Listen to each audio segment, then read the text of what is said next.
Hello students, welcome in today's video in the first part of our topic measurement of length. ठीक है, इस topic में हम लोग लेंथ को मेज़र करने के अलग अलग तरीकों को सीखेंगे. ठीक है, कि किसी लेंथ को हम कैसे कैसे मेज़र कर सकते हैं. ठीक है ना. और साथ ही साथ ये जानेंगे कि लेंथ होता क्या है और उसको अलग अलग मेथड्स की ज़रूरत क्यों पड़ी. ओके, तो सबसे पहले आप देखिए, मैंने यहाँ पे एक लिस्ट आउट किया हुआ है जिन टॉपिक्स को हम लोग कवर करने वाले हैं इस टॉपिक में. वो है हमारा standard and non standard unit of length. ठीक है, स्टैंडर्ड यूनिट क्या है और नॉन स्टैंडर्ड यूनिट क्या है लेंथ के, इन सबको हम लोग जानेंगे. ठीक है, इस टॉपिक में. Second, need of standard measure of length, मतलब स्टैंडर्ड मेजरमेंट की क्या ज़रूरत पड़ गई है ना. हम लोग ऐसे जब नॉन स्टैंडर्ड जो होता है बड़ा सिंपल होता है, कोई भी उसका यूज़ कर सकता है ना. बिना किसी इक्विपमेंट के आप नॉन स्टैंडर्ड यूनिट्स को यूज़ करके आप किसी भी लेंथ को मेज़र कर सकते हैं. तो फिर हमें स्टैंडर्ड यूनिट की ज़रूरत क्यों पड़ गई, इन बातों को हम जानेंगे. Third, using a ruler to measure length, मतलब रूलर जो आपके ज्योमेट्री बॉक्स में रूलर होता है, उस रूलर को यूज़ करके हम कैसे लेंथ को मेज़र कर सकते हैं ये जानेंगे. और उसके बाद लेंथ को कन्वर्ट करना, मतलब एक यूनिट से दूसरे यूनिट में कन्वर्ट करना, साथ ही साथ उनको ऐड और सब्ट्रैक्ट करना, और मेजरमेंट ऑफ लेंथ से रिलेटेड कुछ वर्ड प्रॉब्लम्स को भी हम लोग इस टॉपिक में कवर करेंगे. तो शुरू करते हैं हम लोग सबसे अपना पहला topic, that is standard and non standard unit of length. चलिए, तो ये टॉपिक शुरू करने से पहले एक बार हम लोग डिस्कस कर लेते हैं कि लेंथ क्या है, जिस पर हम लोग इतना बात कर रहे हैं. आखिर वो है क्या लेंथ. ये जो लेंथ क्या है, तो लेंथ का मतलब होता है किसी भी ऑब्जेक्ट की लंबाई. ठीक है, लंबाई मतलब लेंथ, एक ही बात है. बट आप ऐसे समझिए, जैसे मेरे हाथ में आप देख रहे हैं, ये एक पेन जैसा दिख रहा है आपको. अब ये पेन की कुछ लंबाई है ना. तो इस पेन की लंबाई कितनी है ये हमें कैसे पता चलेगा. चलिए, ये तो फिर भी एक सिंगल पेन है. अगर इसी तरह से दो चार और अलग अलग लेंथ के पेन होते हैं तो कौन कितना बड़ा है, कौन कितना छोटा है, या चलिए और भी कुछ मेज़र करना. सपोज कीजिए ये एक लाइन मैंने ऐसे खींचा और ये एक दूसरा लाइन खींचा. अब आप तो देख रहे हैं कि ये बड़ा लाइन है, ये छोटा लाइन है, लेकिन कितना बड़ा है कितना छोटा है, या एक्चुअली में इसकी लंबाई है कितनी, ये सब कुछ जानने के लिए हमें उसको मेज़र करने की ज़रूरत पड़ती है. ठीक है, और मेज़र कैसे कर सकते हैं हम लोग, तो उसके लिए हमारे पास दो तरीके हैं. या तो हम एक नॉन स्टैंडर्ड यूनिट यूज़ करें और या एक स्टैंडर्ड यूनिट यूज़ करें. तो नॉन स्टैंडर्ड यूनिट और स्टैंडर्ड यूनिट दोनों ही के बारे में आप लोग प्रीवियस क्लास में पढ़े हुए हैं. बस उसको एक बार मैं थोड़ा सा आप लोग को रिकैप करा देता हूँ ताकि आपको याद आ जाए.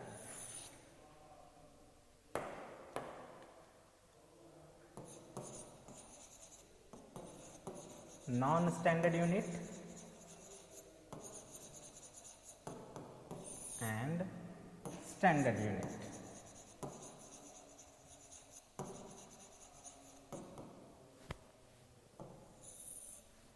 ठीक है, तो पहले तो हम ये जानते हैं कि नॉन स्टैंडर्ड यूनिट है क्या और उसको हम लोग कैसे यूज़ करेंगे.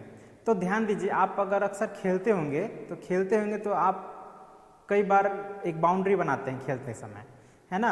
मान लीजिए आपका जो खेलने जा रहे हैं उसमें दो टीम है, तो दो अलग अलग बाउंड्री बनाना है. तो आप लोग क्या करते हैं, अपना पैर का यूज़ करके, जिनको कदम बोलते हैं, पैरों के कदमों को यूज़ करके, स्टेप्स को यूज़ करके आप एक छोटा सा क्विकली बाउंड्री बना लेते हैं, है ना. तो आपने क्या किया, आपने एक बाउंड्री बनाने के लिए मेज़र किया और उसमें मेज़र करने के लिए आपने अपने पैरों के कदमों का यूज़ किया, है ना, स्टेप्स ऑफ योर लेग्स. उसको यूज़ करके आप क्विकली एक बाउंड्री बना दिए. तो जब आप पैरों के कदमों का आप यूज़ कर रहे हैं तो यही है नॉन स्टैंडर्ड यूनिट. ठीक है, और एक कोई एग्जांपल लीजिए. सपोज कीजिए कोई रस्सी है, रस्सी का दो टुकड़ा करना है. तो आप क्या करते हैं कि अगर आपको एक प्रॉपर लंबाई की चाहिए तो आप लोग, बहुत लोग अपने हाथ का यूज़ करते हैं. जैसे ये एल्बो है और ये tip of your middle finger है, तो इसको यहाँ से लेकर ऐसे नापेंगे उस रस्सी को.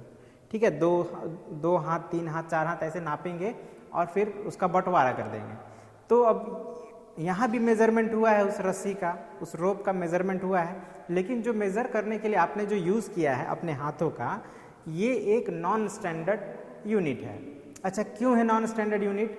क्योंकि हर आदमी का जो हाथ का लेंथ है वो अलग अलग है।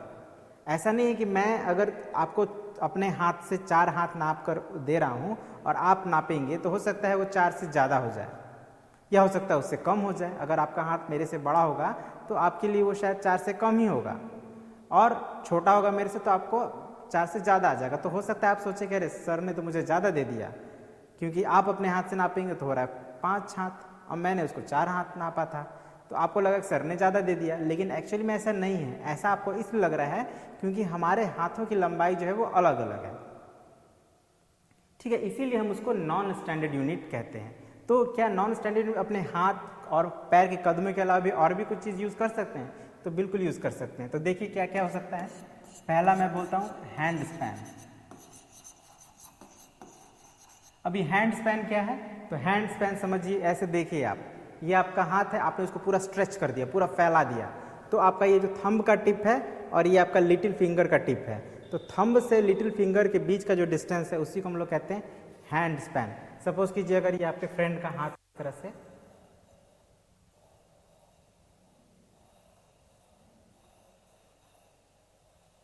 ठीक है, अब उसने स्ट्रेच कर दिया उसको, तो जब स्ट्रेच किया तो उसका हाथ कुछ इस तरह से हो जाएगा।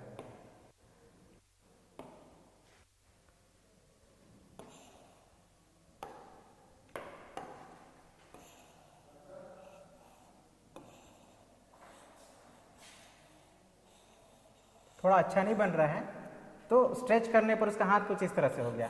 तो ये जो उसका टिप ऑफ थंब है और ये टिप ऑफ लिटिल फिंगर है, इसके बीच का जो डिस्टेंस है यही कहलाएगा हैंड स्पैन। ओके, फिर उसी तरह से एक सेकंड और भी हो सकता है, जैसे डिजिट, या इसको हम लोग फिंगर विड्थ भी कहते हैं। फिंगर विड्थ क्या है? तो ये आपकी उंगली है ना, उंगली की मोटाई फिंगर विड्थ है।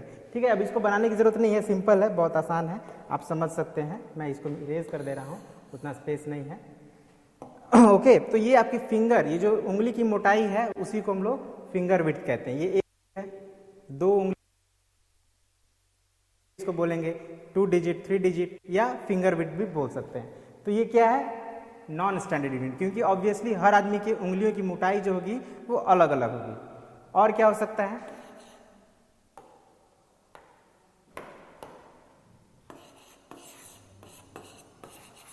पेस हो सकता है। तो पेस क्या है? तो जैसे मैंने अभी बताया, आपको एक एग्जांपल दिया कि अगर आप गेम खेल रहे हैं जिसमें आप लोग को एक बाउंड्री बनाना है, तो बाउंड्री को आप मेजर करने के लिए आपने अपने कदमों का सहारा लिया, तो जब आपके पैर के कदम होते हैं, जब आप एक स्टेप चलते हैं तो उनके बीच की जो लेंथ होती है वो होता है, उसी को हम लोग पेस कहते हैं इंग्लिश में। ठीक है ना, यानी कि अगर हम 4 कदम बोल रहे हैं तो उसको इंग्लिश में बोलेंगे 4 पेस, और ये भी ऑब्वियसली नॉन स्टैंडर्ड यूनिट है। और क्या हो सकता है? तो क्यूबिट, जैसे मैंने बताया,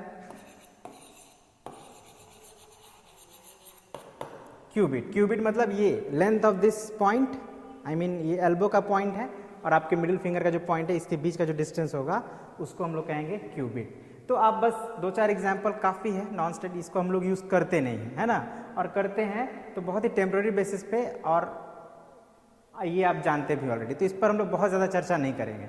हम लोग का जो मेन है वो है स्टैंडर्ड यूनिट। लेकिन अब आपके मन में क्वेश्चन आया, जैसे मैंने भी बताया था कि need of standard unit, standard unit की ज़रूरत क्यों पड़ी? तो ज़रूरत इसलिए पड़ी क्योंकि ये बहुत इजी है, ऑलवेज अवेलेबल। आप जब भी कोई बाउंड्री बनाना चाहते हैं, आप आराम से अपने कदमों का सहारा लेकर एक बाउंड्री क्रिएट कर सकते हैं। आप अगर छोटा मोटा काम कर रहे हैं घर का, तो आप आसानी से किसी चीज़ों को अपने हाथों से या हैंड स्पैन से मेज़र कर सकते हैं। लेकिन वो मेज़रमेंट आप किसी बिजनेस में अप्लाई नहीं कर सकते, है ना, या कोई भी साइंटिफिक एक्सपेरिमेंट में आप उसका अप्लाई नहीं कर सकते, क्योंकि हर बार अलग अलग रिजल्ट आएगा। आपका एक्सपेरिमेंट जो होगा वो हर बार अलग अलग रिजल्ट आए, क्योंकि जो क्वांटिटी आप यूज़ करेंगे वो एक अलग अलग क्वांटिटी होगा। तो इसलिए हम लोग नॉन स्टैंडर्ड यूनिट का वैसे जगहों पे यूज़ नहीं कर सकते, है ना। अगर आप एक बिजनेसमैन हैं, आप बिजनेस कर रहे हैं, आप कपड़े का बिजनेस कर रहे हैं, कपड़े को कैसे खरीदा जाता है?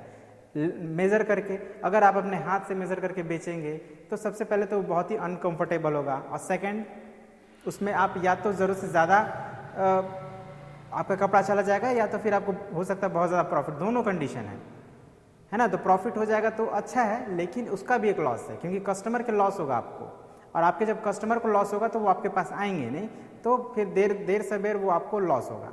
तो इसलिए हम लोग नॉन स्टैंडर्ड यूनिट यूज़ नहीं करके एक स्टैंडर्ड यूनिट यूज़ करते हैं। एक ऐसा यूनिट जिसको हम लोग कभी भी यूज़ करें, कहीं भी यूज़ करें, तो एकदम उसका जो मेज़रमेंट है एक्यूरेट उतना ही है जितना कि होना चाहिए। तो स्टैंडर्ड यूनिट में क्या होता है, मीटर होता है, सेंटीमीटर होता है, किलोमीटर। तो ये तीन ज़्यादा हम लोग यूज़ करते हैं, ठीक है ना। मीटर, सेंटीमीटर, किलोमीटर और भी होते हैं, बट ये तीन ज़्यादा यूज़ होते हैं। अभी हम लोग जो भी पढ़ेंगे उसमें इन्हीं तीनों यूनिट्स का ज़्यादा यूज़ करेंगे हम लोग, ठीक है। तो अभी फिलहाल आप इतना जान लीजिए कि जो स्टैंडर्ड यूनिट होते हैं उनका लेंथ ऑलवेज सेम रहता है, कभी भी मेज़र करें, कहीं भी मेज़र करें। लेकिन नॉन स्टैंडर्ड यूनिट हर आदमी के लिए अलग अलग हो सकता है, इसलिए हम लोग इसको ज़्यादा यूज़ नहीं करते, या टेम्प्रेरी बेस पे यूज़ करते हैं, और इसका यूज़ जब हम बिजनेस या कोई भी इंपॉर्टेंट मेजरमेंट करते हैं तो वहाँ पे स्टैंडर्ड यूनिट का यूज़ होता है। अब जैसे नेक्स्ट टॉपिक था हमारा कि need of standard measure of length.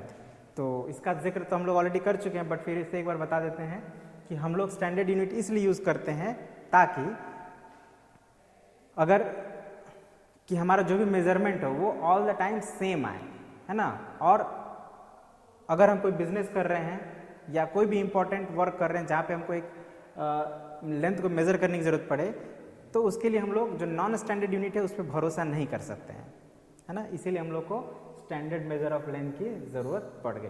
तो ये बस इस पर कुछ बहुत ज़्यादा वर्क नहीं करना है, बस आपको ये ध्यान रखना है। अब नेक्स्ट टॉपिक है हमारा using a ruler to measure a length. अगर किसी लेंथ को मेज़र करना है तो उसको रूलर से कैसे मेज़र करेंगे, तो उसके लिए हम लोग एक रूलर निकाल लेते हैं पहले, ठीक है। सपोज कीजिए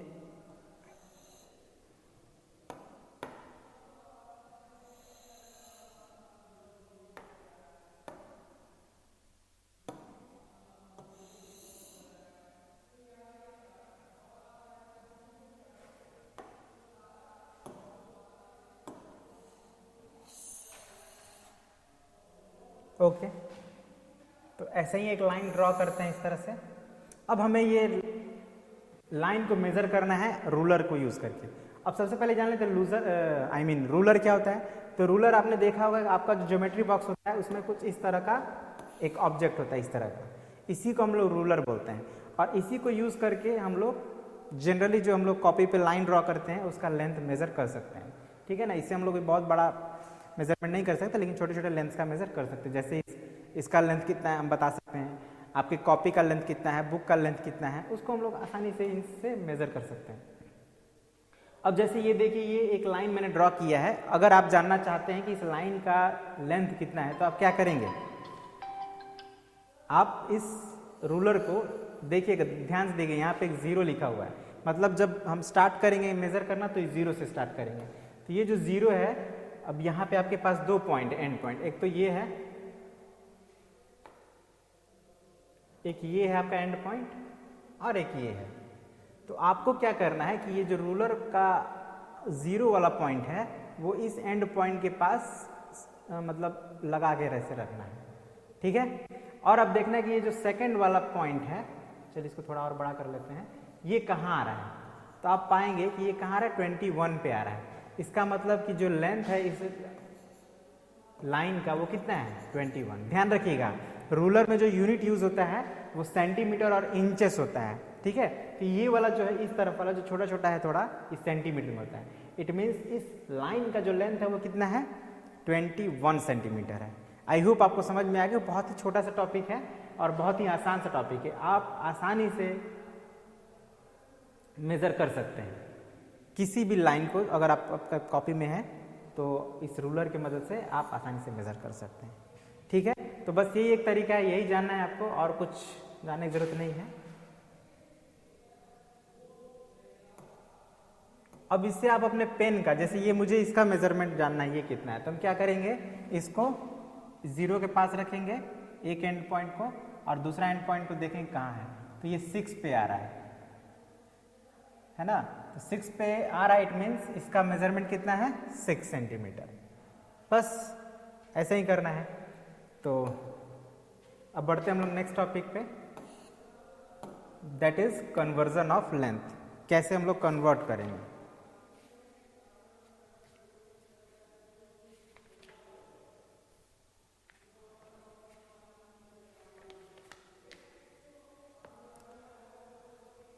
तो जब भी आपको कन्वर्जन करना हो तो आपको दो बातों का कुछ यहाँ पे जो मेन यूनिट्स है जो हम लोग यूज़ कर रहे हैं इस आपके टॉपिक का जो हम लोग कर रहे हैं उस मतलब जो आपके बुक में जो लेसन है उसमें जो हम लोग यूनिट यूज़ कर रहे हैं वो है मीटर एंड सेंटीमीटर।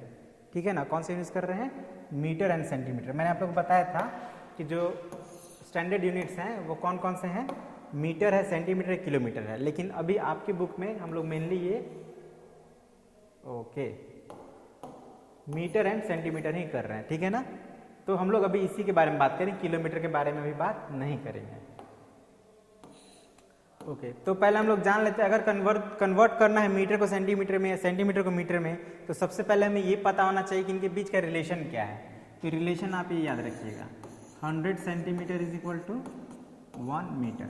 अभी cm जो होता है सेंटीमीटर के लिए होता है और m जो होता है मीटर के लिए होता है। और इसी को आप ऐसे भी याद रखना है that 1 metre is equal to 100 centimetre.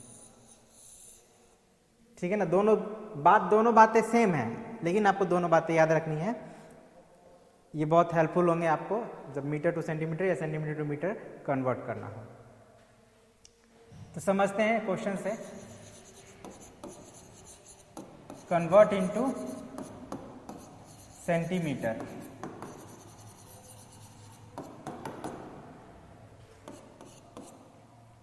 Example है एक 4 मीटर।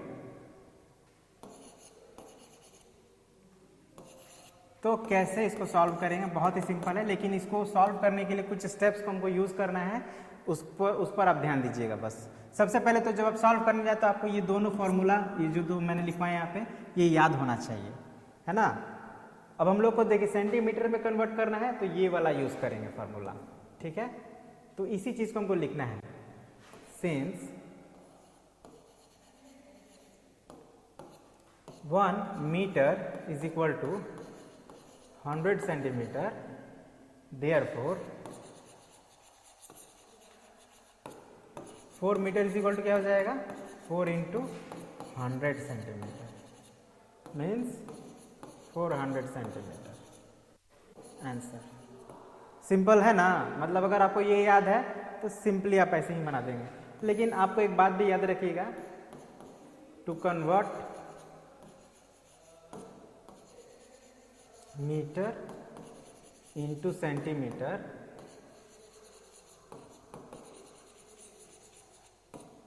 we multiply by 100। मतलब मीटर को सेंटीमीटर में कन्वर्ट करने के लिए 100 से मल्टीप्लाई करेंगे, ये याद रखना है। और हमने किया भी वही है, 100 से मल्टीप्लाई किया है, हो गया है, दैट्स ऑल। कुछ और एग्जाम्पल बना लेते हैं और आपको क्लियर हो जाएगा।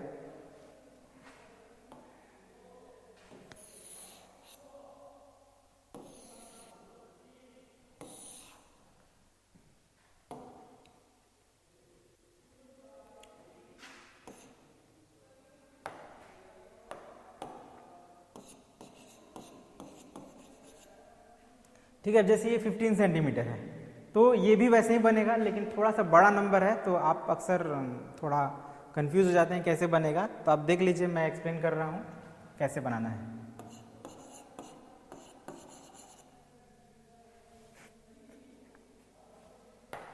Not centimetre, it is metre. 15 metre को हम लोग को सेंटीमीटर में कन्वर्ट करना है, तो लिखना वही है हम लोग को जो हम लोग पहली बार लिखे थे। क्या लिखेंगे, since 1 meter is equal to 100 centimeter, therefore 15 meter is equal to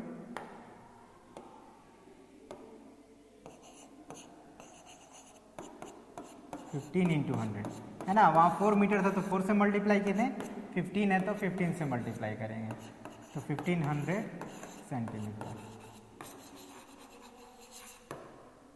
हो गया आंसर। ऐसे ही बनाना है।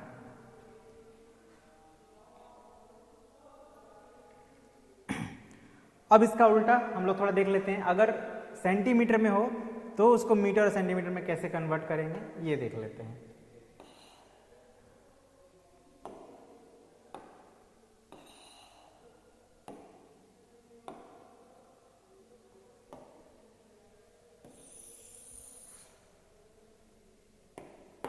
ठीक है, तो यहां पे हमारा क्वेश्चन होता है convert into metre and centimetre.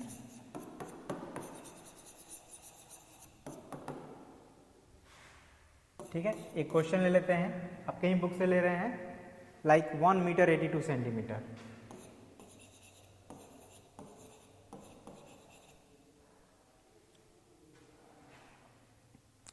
और नो, अभी भी हम लोग वही सेंटीमीटर में ही कन्वर्ट करेंगे। चलिए, तो इसी को सीखते हैं, मीटर में नहीं सिर्फ सेंटीमीटर में ही कन्वर्ट करना है इस बार। लेकिन थोड़ा सा डिफरेंस है, इस बार जो हमारा गिवन लेंथ है वो मीटर में भी है और सेंटीमीटर में भी है, तो इसको कैसे कन्वर्ट करेंगे। तो चलिए, आपका ये जो रिलेशन है यहाँ पे लिखा हुआ है, और आप जानते हैं कि मीटर को सेंटीमीटर में कन्वर्ट करने के लिए 100 से मल्टीप्लाई करते हैं, तो उसी बात को ध्यान में रख के इसको सॉल्व करना है। Since 1 meter 82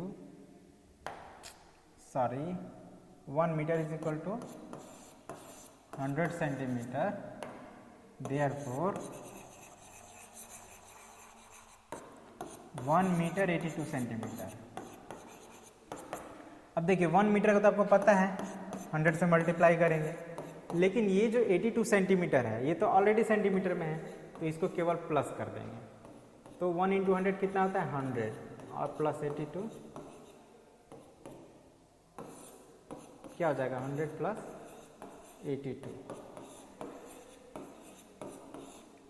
ठीक है ना, रफ में आपको ऐड भी कर लेना है, नहीं तो गलत आंसर आ जाएगा। ओके,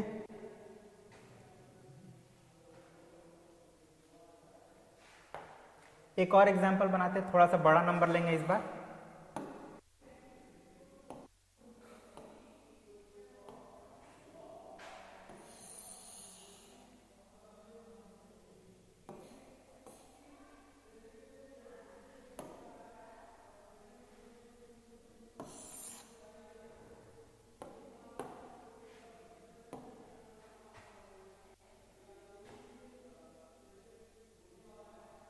ठीक है, लाइक जैसे 12 मीटर 42 सेंटीमीटर,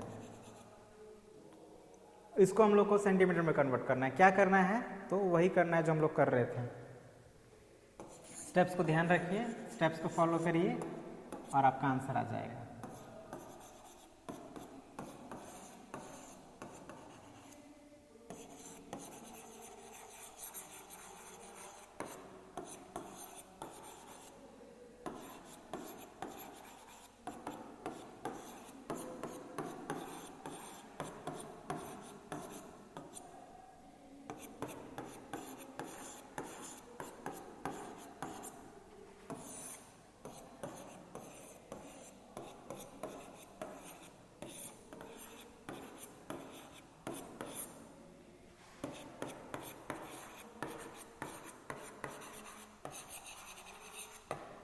देखा आपने, सेम स्टेप्स को फॉलो किया है मैंने।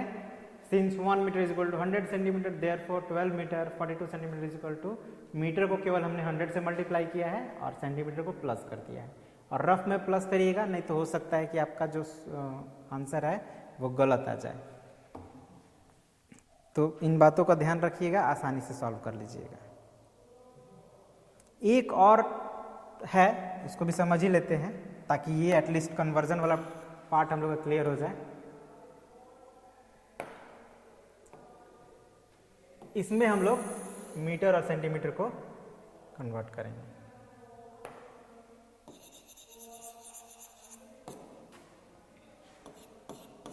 जैसे सपोज कीजिए 800 सेंटीमीटर है। अब इस 800 सेंटीमीटर को मीटर एंड सेंटीमीटर में कन्वर्ट करना है ना, मीटर एंड सेंटीमीटर। तो कैसे करेंगे? अभी भी वही है तरीका, लेकिन बस थोड़ा सा बदल जाएगा, है ना। हम लोग इस बार ये वाला लेंगे relation, 100 centimetre is equal to 1 metre, therefore 800 centimetre is equal to 800। इस बार हम लोग 100 से इसको डिवाइड कर देंगे, है ना, तो ये सेंटीमीटर में हो जाएगा, आई मीन मीटर में हो जाएगा, सॉरी। ठीक है, तो जब आप 800 को 100 से डिवाइड करिएगा, कर लीजिए यहाँ पे रफ में,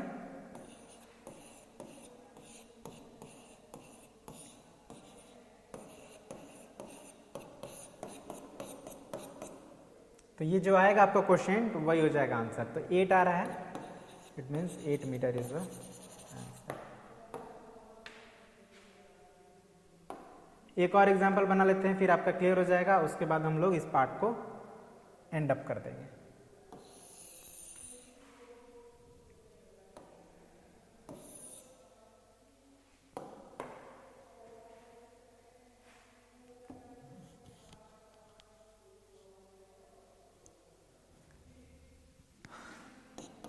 लाइक 619 सेंटीमीटर।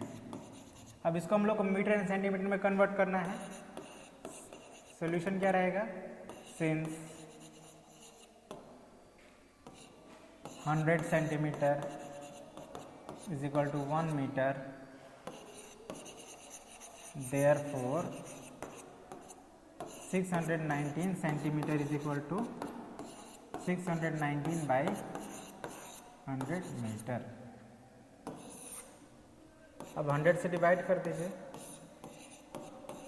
तो 6 टाइम्स में बचा 19। अब यहाँ पे देखिए क्वोशेंट भी आएगा, रिमाइंडर भी आएगा, तो क्वोशेंट जो होगा वो मीटर होगा, रिमाइंडर होगा सेंटीमीटर। अब इसी चीज़ को आपको यहाँ लिख देना है।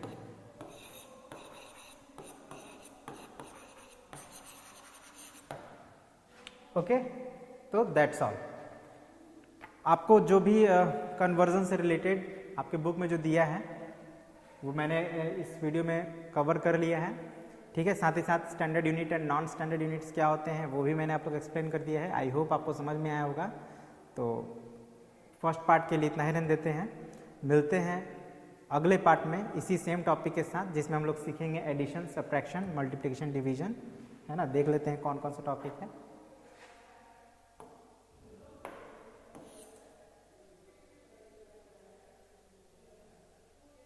ओके, तो सिर्फ इसमें हम लोग एडिशन एंड सब्ट्रैक्शन सीखेंगे, है ना, और साथ साथ कुछ वर्ड प्रॉब्लम्स होंगे उनको भी सीखेंगे, जो कि अगले पार्ट में सीखेंगे।